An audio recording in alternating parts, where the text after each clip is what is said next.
তাহলে আমরা আজকে আমাদের ফার্স্ট যে কাজটা আমরা করব সেটা হচ্ছে আমরা আসলে দেখব যে কিভাবে মাইস্কুয়াল ডাটাবেসকে ব্যাকআপ করা যায়। ব্যাকআপ করা যায় কেন? কজ আমরা চাই যে আমাদের ক্লাসে যে কাজগুলো করব, যে ডাটাগুলো দিব, সেম একই ডাটাগুলো আমরা বাসায় নিয়ে আবার কাজ করব, আবার বাসায় যে কাজগুলো করব সেগুলোকে আবার ব্যাকআপ করে নিয়ে আবার যেন আমরা ক্লাসে আসতে পারি। ওকে, তাহলে এটা আমরা করব টোটালটাই মাইস্কুয়াল ওয়ার্কবেঞ্চের সাহায্যে। সো আমি মাইস্কুয়াল ওয়ার্কবেঞ্চটাকে অন করতেছি, সরি অন হয়ে গেছে। সো আমি আমার কানেকশনে চলে যাচ্ছি। আপনারা কিন্তু ভুল বোঝেন না, আমার কানেকশন কিন্তু 3307 পোর্টে আছে। সো আপনাদের 6 পোর্টে আছে। সো এই পোর্ট কোনো ঝামেলাই নেই এখানে, ক্লিয়ার? পোর্ট নিয়ে কোনো টেনশন করার দরকারই নেই। সো আমি এখান থেকে সবগুলোকে বন্ধ করে দিলাম, সেভ করার কোনো দরকার নাই। সো আমার ডাটাবেস হচ্ছে গিয়ে JEE59 স্টোর, এতটুকু মাথায় রাখলাম। হ্যাঁ, এবার আমার কাজ হচ্ছে, দেখেন আমরা তো এতদিন স্কিমা মোডে ছিলাম, আজকে আমরা চলে যাব অ্যাডমিনিস্ট্রেশন মোডে। ওকে, স্কিমা মোডে ছিলাম, অ্যাডমিনিস্ট্রেশন মোডে চলে আসলাম। এইখান থেকে দেখেন একটা অপশন আছে ডাটা এক্সপোর্ট, দেখছেন? সো এই ডাটা এক্সপোর্টে আমরা ক্লিক করলাম। ক্লিক করার পরে এখান থেকে আমরা বেছে নিব যে কোন ডাটাবেসটাকে আমরা আসলে ব্যাকআপ করতে চাই, কারণ ডাটাবেস তো অনেকগুলো আছে আমাদের। সো আমরা আমাদের কাঙ্ক্ষিত ডাটাবেসটাকে খুঁজে বের করি, এইটা, তাই না? JEE store. বাই ডিফল্ট এখানে সবসময় ডাম্প স্ট্রাকচার অ্যান্ড ডেটা এই মুডটা দেওয়া থাকবে। সো এটাতে আপনারা কোনো হাত দিবেনই না, ডিফল্ট মুড যা আছে তাই ধরে রাখবেন, এটাকে কিছু করবেন না। এইখানে যে অপশনটা আছে এই অপশনটাকে আমরা ইউজ না করে আমরা ইউজ করবো আসলে নিচের অপশনটা। এখন বলতে পারেন স্যার এই অপশনটা কেন ইউজ করবো না? এই অপশনটা ইউজ করলে যেটা হবে যে আপনার ডাটাবেজে যতগুলো ট্যাবল থাকবে ততগুলো ফাইল ক্রিয়েট হবে। তার মানে প্রতিটা ট্যাবল ক্রিয়েট করার জন্য আপনাকে আলাদা আলাদা করে ওগুলো চালাতে হবে। আর আমি যদি নিচের অপশনটা ব্যবহার করি, আপনার ডাটাবেজে যদি 100টা ট্যাবল থাকে আর 100টা ট্যাবলে যদি 1 লক্ষ ডাটাও থাকে, এক ফাইলে চলে আসবে। সো এক ফাইলকে আপনি আবার যখন ব্যাকআপ যখন নেবেন, ওই একটা ফাইলকে ব্যাকআপ করলেই আপনার টোটাল ট্যাবল ডাটা যা দরকার সব চলে আসবে।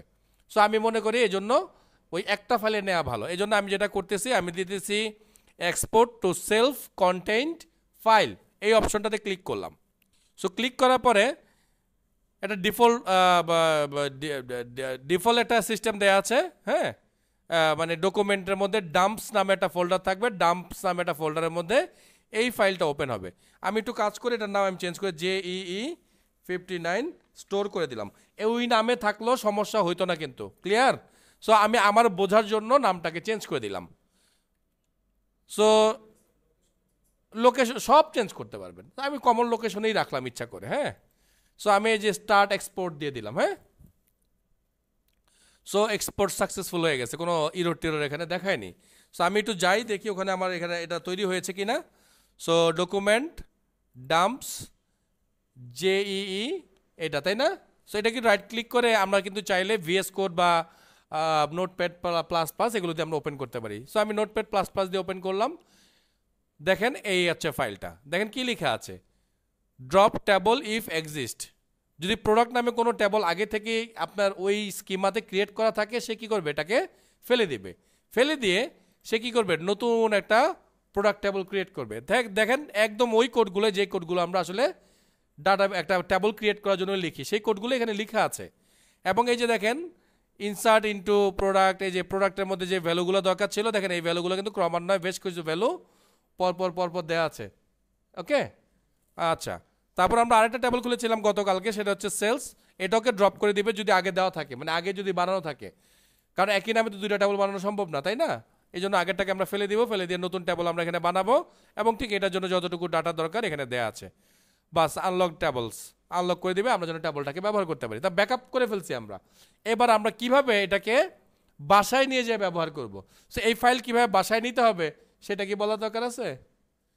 মেল, পেন ড্রাইভ, গ্রিড যা দিয়ে মন চায় আপনি নিয়ে যাবেন বাসায়, কোনো সমস্যা নেই। ওকে, এবং খুব ছোট ফাইল, মাত্র 4 কিলোবাইট। সো হ্যাঁ হ্যাঁ রাখতে পারেন, সবচেয়ে বেস্ট ওয়ে এটাই যে ফাইলটাকে আপনি প্রজেক্টের মধ্যে রেখে দিবেন। সো চলেন আমি এই কাজটা করে দেখাই। সো আমি এটাকে কপি করে দিলাম এখান থেকে, কপি করে দিয়ে আমার ফাইলটা আছে হচ্ছে গিয়ে সুইংয়ের মধ্যে, এটার মধ্যে এটা। সো এখানে আমি একটা ফোল্ডার খুলে দিই, সমস্যা নেই। এটা নাম দিচ্ছি আমি ডিবি হবে, যেখানে রাখেন। লাইব্রেরিতে আমি রাখলাম না, কারণ লাইব্রেরিতে তো এক ধরনের ফাইল, ডিবিতে আরেক ধরনের ফাইল, তাই না? স্টাইল ডিফারেন্ট না, এই জন্য আমি এটাকে ডিবিতে রেখে দিলাম। বাস, থাকুক এখানেই। এবার কেটে দিলাম। এবার আমি যেটা করব, আমার এই স্কিমাটাকে আমি ড্রপ করে দিব, মানে ডিলিট করে দিব। নাহলে বাসায় গিয়ে কীভাবে করবো সেটা বুঝবো কেমনে, তাই না? সো ড্রপ করে দিলাম, তার মানে আমার কাছে দেখেন এখন আর এই ডাটাবেসটা কিন্তু নাই, ডাটাবেসটা অলরেডি ড্রপ হয়ে গেছে, ডিলিট হয়ে গেছে আমার এখান থেকে। তাহলে এবার আমি যেটা করব, আমি এই ডাটাবেসটাকে এখানে আবার ব্যাকআপ করব। সো ব্যাকআপ করার জন্য আমি আবার চলে যাবো অ্যাডমিনিস্ট্রেটর, এখান থেকে দেখেন যে data import slash restore. So এখানে আমরা ক্লিক করলাম, ক্লিক করার পরে এখানে যে কমন ফাইলটা এটা দিব না, আমরা দিব কোনটা? সেলফ কন্টেন্ট ফাইল আমাদেরটা, তাই না? সো ক্লিক, এখান থেকে আমরা দেখা দিলাম কোথায় আছে। দেন যদি কোনো অলরেডি আপনি কোনো স্কিমা খুলে থাকেন তো এখান থেকে খুলবে, ওটা সিলেক্ট করে দেবেন। যেহেতু স্কিমার নাই আমি ডিলিট করে ফেলছি, তাই আমি নতুন স্কিমা এখানে ওপেন করব।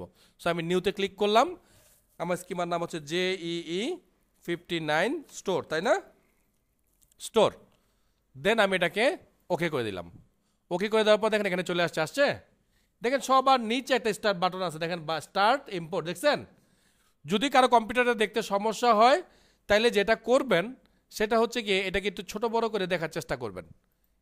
যদি তারপরও না পান, যেটা করবেন আপনার কম্পিউটারের এই ডিসপ্লে সেটিংসে আইসা আপনার এই রেজুলেশনটাকে একটু বাড়ায় দিবেন, ঠিক আছে?